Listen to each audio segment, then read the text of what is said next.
Bienvenue sur Parole de Grâce. C'est un programme qui vous est proposé par Bloc pour couple chrétien, Mon couple mes relations, et qui vous est présenté par Aïcha.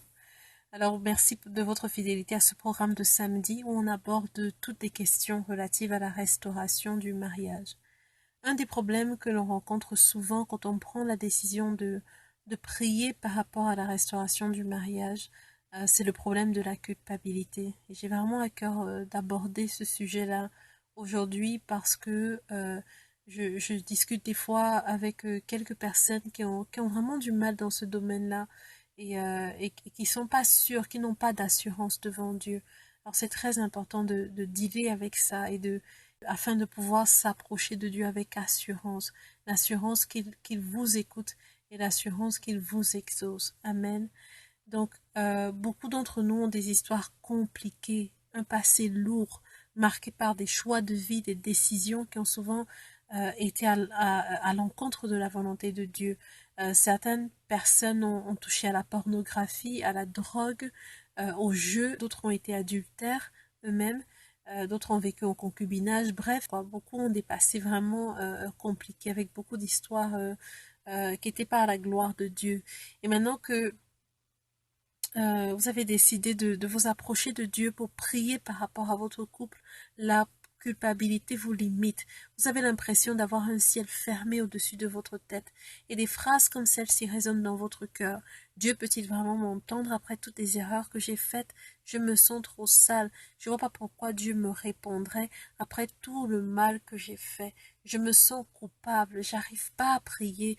Voilà quoi. Donc je sens une lourdeur au niveau spirituel. Et vous vous trouvez en train de demander pardon encore et encore et encore à Dieu pour le même péché et à pleurer de tout votre être pensant que Dieu vous en veut toujours. Bien-aimés, arrêtez de vous torturer. Il est écrit ceci dans la parole de Dieu et c'est dans 2 Corinthiens au chapitre 2 verset 17. Si quelqu'un est en Christ, il est une nouvelle créature. Les choses anciennes sont passées. Voici, toutes choses sont devenues nouvelles. C'est fini, bien-aimés. Vous avez donné votre vie à Jésus et vous avez choisi de le suivre.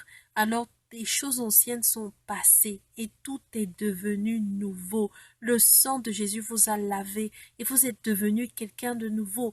En Christ, vous êtes une nouvelle création et vous avez été revêtu du manteau de la justice et Dieu ne vous voit plus par rapport à ce que vous avez fait avant, même si les conséquences des choix de vie que vous avez eus auparavant subsistent aujourd'hui. Dieu vous voit en Christ comme un bien-aimé. Amen. Dieu vous voit comme un bien-aimé. Vous êtes accepté de Dieu. Vous êtes aimé de Dieu. Et c'est ça la grâce. La grâce exclut tout mérite. Il ne s'agit pas de vos mérites personnels, mais il s'agit de ce que Christ a accompli pour vous à la croix. Dieu est pour vous, bien-aimé. Dieu n'est pas contre vous. Maintenant, quelqu'un me dira, mais moi j'ai commis tous ces péchés alors que j'étais déjà né de nouveau. J'ai volontairement refusé d'écouter les conseils de Dieu. J'en ai fait qu'à ma tête. Et aujourd'hui, je paye le prix de ma désobéissance et je culpabilise à mort à cause de cela. J'ai l'impression que Dieu ne me pardonnera jamais de l'avoir abandonné. Bien-aimé, voici ce que la parole nous dit dans 1 Jean chapitre 2 verset 21. Si quelqu'un a péché, nous avons un défenseur auprès du Père, c'est Jésus-Christ le juste. Bien-aimé, Jésus-Christ est votre défenseur. Jésus-Christ est l'agneau de Dieu qui ôte le péché de nos vies. Il n'est pas contre nous, il est pour nous, il est là pour nous aider. Il n'est pas venu pour sauver ceux qui sont justes, ceux qui font toujours tout bien correctement, ceux qui s'en sortent super bien, qui pêchent pas. Il est venu pour les pécheurs comme vous et moi. Il est venu pour ceux qui n'y arrivent pas. Il est venu pour ceux qui ont fait des erreurs. Il est venu pour ceux qui se sentent mal en eux-mêmes. Il est venu pour sauver ceux qui étaient perdus. Si vous vous sentez perdu, si vous avez l'impression de crouler sous vos péchés, Jésus-Christ est la bonne personne vers laquelle il faut aller. Ne fuyez pas sa présence, mais courez dans sa présence au contraire, parce qu'il est celui qui enlève vos péchés. Il est celui qui vous donne la grâce de triompher de ce qui avait triomphé auparavant de vous. Amen. Dans Hébreux chapitre 8 au verset 10 à 12, le Seigneur dit, mais voici l'alliance que je ferai avec la communauté d'Israël après ces jours-là, dit le Seigneur. Je mettrai mes lois dans leur esprit et je les écrirai dans leur cœur. Je serai leur Dieu et ils seront mon peuple. Personne n'enseignera plus son concitoyen ni son frère en disant « Tu dois connaître le Seigneur », car tous me connaîtront, depuis le plus petit jusqu'au plus grand d'entre eux. En effet, je pardonnerai leurs injustices et je ne me souviendrai plus de leurs péchés ni de leurs fautes. Amen. Dieu pardonne et il oublie. Dieu pardonne et il oublie. Dieu veut vous laver du péché, bien-aimé. Dieu veut vous délivrer de toute forme de culpabilité. La culpabilité, c'est en fait comme un fardeau, c'est comme quelque chose qui empêche d'avancer. C'est comme une couverture qui empêche de s'approcher de Dieu.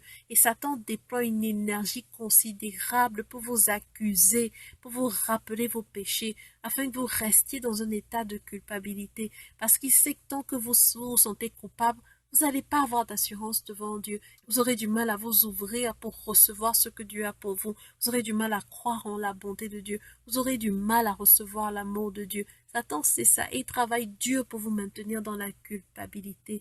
Mais bien aimé, tant que vous vous sentez coupable, vous n'avez pas d'assurance devant Dieu. Vous ne recevrez rien de lui. Si vous avez donné votre vie à Jésus, si vous êtes en Christ, eh bien, sachez que le sang de Jésus vous a lavé, purifié, sanctifié, et vous avez été revêtu du manteau de la justice. Aujourd'hui, lorsque Dieu vous regarde, il ne voit plus vos péchés, il ne voit plus vos erreurs, il voit la justice de Jésus et il vous reçoit, et il vous accueille, et il vous entend, et il vous exauce. Et c'est cette justice de Jésus qui donne la possibilité de se tenir debout, en fait, avec assurance devant Dieu et de demander avec la pleine foi qu'il vous entend, qu'il vous écoute et qu'il vous exauce. Amen. Donc le conseil que je vous donne est le suivant. Si vous avez tendance à culpabiliser souvent et à ne pas avoir d'assurance devant Dieu, je vous encourage à méditer régulièrement sur ce que Jésus-Christ a fait pour vous et sur votre identité en Christ. Et chaque jour, faites ce type de déclaration. Chaque jour, bien-aimé, j'ai été racheté par Dieu. Je suis enfant de Dieu, sauvé par grâce et non par mérite. Je renonce à ma justice personnelle, car ma justice est comme un vêtement souillé devant Dieu. Je renonce à ma justice personnelle, car ma justice personnelle est comme un vêtement souillé devant Dieu. Je saisis la cuirasse de la justice et je la revais. Je déclare que je suis caché en Christ. Je suis juste devant Dieu. Je suis la justice de Dieu. Je peux maintenant entrer dans la salle du trône de mon Père pour l'adorer et lui présenter mes supplications. J'ai de l'assurance. Je sais qu'il m'écoute. Je reçois dès maintenant tout ce que je lui ai demandé. Amen. Faites ce type de courte déclaration régulièrement. Faites-le chaque jour jusqu'à ce que cela s'intègre dans votre système de pensée et que ça devienne normal, naturel pour vous d'avoir de l'assurance et de vous revêtir de la justice de Christ. C'est ça le chemin de la victoire. Amen. Maintenant, tout ce que je viens de dire est valable pour tous ceux qui ont déjà donné leur vie à Jésus-Christ et dont Jésus-Christ est le Seigneur et le Sauveur. Ce n'est ni pour les fans, ni pour ceux qui regardent Dieu à distance. Et il y en a beaucoup aujourd'hui qui regardent Dieu à distance, qui n'ont jamais ouvert leur cœur à Dieu et par contre qui veulent recevoir tout un tas de choses de Dieu. Et souvent, ça marche pas comme ça. Voilà quoi. Donc toutes ces choses que j'ai dites au-dessus, c'est pour ceux qui ont pris un engagement vis-à-vis de Dieu et qui ont décidé de rejoindre le royaume de Dieu pour marcher avec Christ sur la terre des vivants et vivre avec lui pour toujours. Si vous n'avez pas encore pris un engagement ferme vis-à-vis de Dieu, bien-aimé, n'attendez pas demain, car demain ne vous appartient pas. Vous ne savez pas si demain vous aurez l'opportunité encore de vous engager sincèrement avec Dieu. Faites-le aujourd'hui. Amen. Faites-le aujourd'hui. Donnez votre vie à Jésus. Ne restez pas dans l'état dans lequel vous êtes. Ne restez pas comme vous êtes, mais engagez-vous. Prenez un engagement sincère et véritable avec Dieu pour marcher avec lui et pour le suivre jusqu'à la fin de vos jours. Amen. Voilà. Que le Seigneur vous bénisse et je vous dis à très très bientôt pour une nouvelle vidéo, Parole de grâce. Et en attendant, soyez fortifiés dans ce que vous travaillez.